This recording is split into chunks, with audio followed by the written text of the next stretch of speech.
अस्सलाम वालेकुम नाजरीन। ड्रामा सीरियल बेबी बाजी की बहुएं की नेक्स्ट एपिसोड में आप देखेंगे अजरा की इद्दत पूरी हो चुकी है। अब वो फरहत और अस्मा के पास आ ही गई और इधर कुरैशी साहब कुछ बेहतर होकर घर वापस आ ही गए, मगर वो काफी जख्मी हुए हैं। घर वापस आए हैं तो उन्हें ऐसे लगे जैसे काफी सदियों के बाद आए हों। समन तो अपने वालिद को इस हालत में देखकर काफी परेशान है। अब वो आपने वलीद की जान बचाने के लिए अपने आप को खुद इस हाल में डाल लिया है, जबकि दूसरी जानिब ये वासिफ अलग से परेशान है क्योंकि इस रामीन ने उसे बहुत बड़ी मुश्किल में फंसा दिया कि मेरे साथ मंगनी करो, अगर नहीं करनी तो ये अंगूठी मुझे मेरी इन्वेस्टमेंट के समेत ही चाहिए। और इधर ऊपर से अगर कारोबार को छोड़े भी तो कैसे, पहले भी दुकान के हालात घर के हालात बहुत खराब हैं।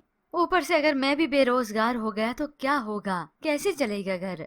तो इधर वलीद और नसीर की कुछ परेशानी खत्म हुई क्योंकि इन्हें मालूम हो गया कि ये बिलाल इसे तो खुद ही शौक चढ़ा है दुकान पर कब्जा करने का। नसीर भी हाँ उसे उम्मीद ही दिलाता है क्योंकि अच्छे से सभी को मालूम है ये फुप्पो ही उस मुआहिदे की पार्टी है, अगर वही इंटरेस्ट शो नहीं करेगी तो ये बिलाल कुछ नहीं कर पाएगा। जबकि व्यूअर्स दूसरी जानिब अजरा ने मशवरा दे ही दिया अस्मा को कि वो अब अपनी बुटीक वापस से ज्वाइन करे। अस्मा तो ये सुनकर परेशान हो गई, अजरा भाभी ये कैसे होगा, नहीं हो पाएगा और ना ही वो मुझे अपनी बुटीक में घुसाएगी। तो वो उसे तसल्ली देती हैं, तुम बस एक बार उस बुटीक पे वापस आ जाओ, मुझे पूरी उम्मीद है कि हम ये बुटीक हासिल कर ही लेंगे। अस्मा भी काफी परेशान है बल्कि डरी हुई है। बिलाखिर अजरा भाभी के कहने पर ये अस्मा चली ही गई और ऊपर से ये सायरा, उसे तो वैसे भी अस्मा की बहुत जरूरत थी, वो अकेली कुछ कर ही नहीं पा रही थी क्योंकि ये अस्मा ही थी जो अच्छे से डिजाइनिंग और सब चीजों को जानती थी।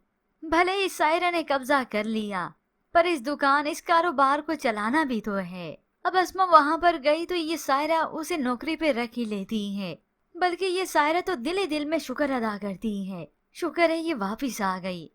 और उधर अजरा जो कि बड़ी बेताबी से इंतजार कर रही है अस्मा का कि अल्लाह करे ये सायरा उसे नौकरी पे रख ले, बस अपनी बुटीक पे ये चली जाए, फिर वापिस इसे हासिल करना कोई इतना मुश्किल नहीं होगा, लेकिन एक बार ये अस्मा को रख ले। अस्मा वापस आई तो जल्दी से उसके पास जाती है। अस्मा बताओ क्या हुआ, सायरा ने रखा तुम्हें। वैसे तो अस्मा का मुंह लटका होता है मगर वो फिर बता ही देती है कि हाँ उसने रख लिया।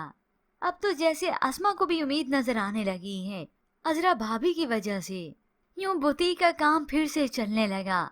इस फुप्पो को पता चला वो तो अपनी बेटी को ही कोसती है, उसका कारोबार हथिया के तुम मालकिन बनी बैठी हो और फिर उसको दोबारा घुसा लिया, ये हमाकत नहीं तो और क्या है। तो सायरा अपनी माँ को समझाती है, अम्मा तुम भी बेवकूफ हो, ऐसे तो मुझसे बुटीक चली नहीं रही थी, मैं अकेली इसे नहीं संभाल पा रही थी, अस्मा होगी तो देखना अब बुटीक कैसे चलेगी, असल में सारा काम तो उसी को ही आता है, बस तुम देखती जाओ अब ये बुटीक मेरी तरक्की ही करेगी। और फिर यूं ही व्यूअर्स देखते देखते आखिर ये मामलात खुद ब खुद सेटल होने लगेंगे और उधर से बस आशी के वालिद के मिलने की देर है और बाकी रहा ये बिलाल भी पीछे हट ही जाएगा क्योंकि ये फुप्पो कौन सा उसके नाम पे ये दुकान करके दे देगी और फिर ये बिलाल पड़ेगा इस फुप्पो को कि या तो दुकान मेरे नाम करके दो या फिर मैं तुम लोगों का भांडा फोड़ता हूँ। मगर ऐसे में व्यूवर्स आपको क्या लगता है कि अस्मा को उसकी बुटीक वापस मिल जाएगी? मजीद ड्रामा रिव्यूज के लिए आप देखते रहिए उर्दू टीवी।